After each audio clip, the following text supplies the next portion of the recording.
और आप 26 साल की उम्र में ही इतने बड़े स्वामी या बाबा कह लीजिए या गुरुदेव कह लीजिए, आपके बहुत सारे नाम हैं, आप यहां तक पहुंच गए। तो ये सब हुआ कैसे? हमारे बागेश्वर धाम की परंपरा में पीढ़ी दर पीढ़ी दरबार लग रहा। पूज्यपाद दादा गुरुजी भी लगाते थे और दादाजी के पहले भी एक संत थे, वो भी लगाते थे। तीसरी पीढ़ी में हम सेवा कर रहे हैं, तो बचपन से ही सनातन का जुनून है, तो सनातन की बात और सनातन की सेवा कर रहे हैं और अपने इष्ट और सनातन संस्कृति साधु संतों की तपस्या का प्रचार कर रहे हैं। बस यही हमारी एक छोटी कहानी है। वाइट ही वाइट है, ब्लैक है ही नहीं कुछ।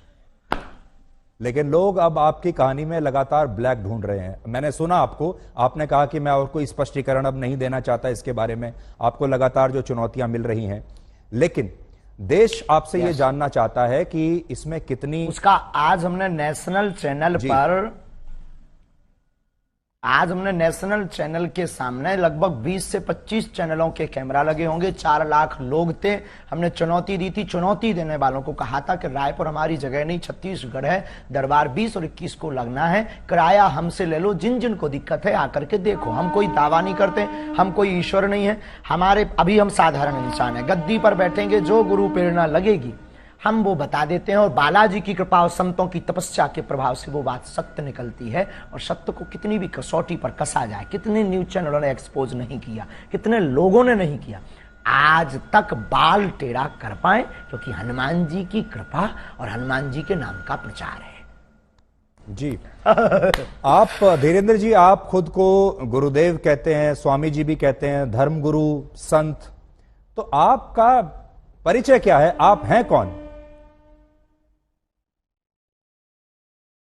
ना तो हम कोई संत हैं, ना हम कोई स्वामी हैं, ना कोई हम मठाधीश हैं। बागेश्वर धाम के चरणों के सेवक हैं। और श्रीमान जी, हम आपको बता दें कि हम जिस प्रकार पिता अपने पुत्र के रोग पर भगवान से, ईश्वर से, डॉक्टरों से, लोगों से प्रार्थना करता, दुआ के लिए गुजारिश करता, निवेदन करता, वैसे ही हम गुरु होने के नाते, उस गद्दी की सेवादार होने के नाते, बागेश्वर पीठ के सेवादार होने के नाते और सनातन धर्म के सच्चे साधक होने के नाते और मंत्रों की चिकित्सा को जानने के नाते आने वाले लोगों के लिए उनकी श्रद्धा को देखकर ईश्वर से प्रार्थना करते।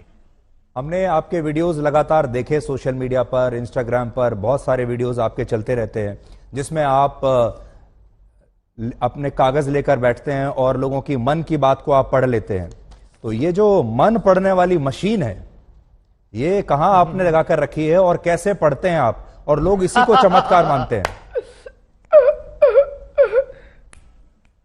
देखो भाई, ये भारत देश है, इसमें ऋषि मुनियों की परंपराएं विविध रही और भारत इसीलिए तो विश्व गुरु रहा। यहाँ खूब खोज की फाइयान यात्री जैसे विदेशी लोग आए, पर भारत को विश्व गुरु उन्होंने इसीलिए तो माना सबने, क्योंकि भारत में वैदिक परंपरा, अति प्राचीन परंपरा है, ऋषियों की परंपरा है।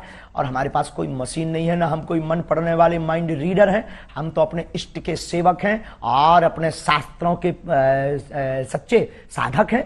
उनके आधार पर जो हमें गुरुजी ने प्रेरणा दी, जो हमें इष्ट प्रेरणा देते हैं, हम वो लिख देते हैं। सच निकले या झूठ, वो व्यक्ति की श्रद्धा और बालाजी की कृपा।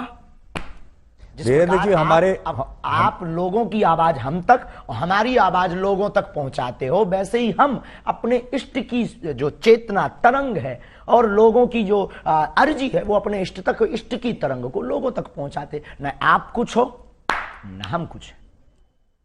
देखिए, जो आप बता रहे हैं, ये तो भारत की संस्कृति में जो योगी और मुनि और जो सिद्ध पुरुष हुआ करते थे, उनके पास ये शक्ति होती थी, ये हम भी सुनते आए हैं।